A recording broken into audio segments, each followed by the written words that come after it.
Selamat pagi Indonesia. Anda menyaksikan seputar Bali terkini pukul 10 WITA bersama saya Pratnya Wiguna. Persaingan yang semakin berat di era MEA saat ini harus dicermati dengan benar dan profesional.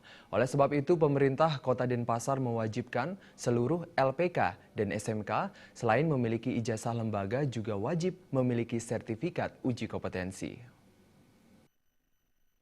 Naker Kota Denpasar Gusti Agung Rai Anom Suradi menjelaskan persaingan berat saat ini hanya mampu dilalui oleh mereka yang memiliki keterampilan yang teruji dan terbukti. Oleh sebab itu, pemerintah Kota Denpasar mewajibkan seluruh lembaga pelatihan kerja dan SMK di Denpasar untuk memberikan 2 sertifikat, yakni sertifikat lembaga dan sertifikat kompetensi. Sertifikat kompetensi ini diperoleh siswa setelah melakukan uji kompetensi. Pada semua lembaga pelatihan kerja, ya dengan kita sudah masuk ke era MEA, kami sudah minta kepada semua LPK itu untuk melengkapi anak-anak dengan sertifikasi kompetensi. Karena ini kan mau tidak suka emang harus ini ke depan, gitu. Karena kita sudah masuk ke era MEA.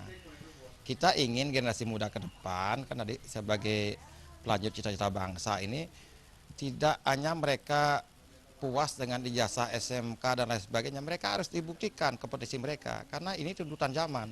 Mereka akan bisa berhadapan bersaing dengan negara-negara 10 negara ASEAN.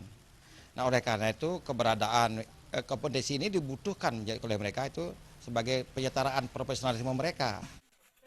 Gusti Agung Rai Anom menambahkan, dengan memiliki sertifikat tambahan yakni sertifikat kompetensi para lulusan LPK dan SMK yang langsung memasuki dunia kerja tidak akan kalah dengan kualitas tenaga kerja di negara anggota ASEAN lainnya. Jenny dan Indra Wijaya, Bali TV. Kami akan kembali 1 jam mendatang. Selamat pagi dan sampai jumpa.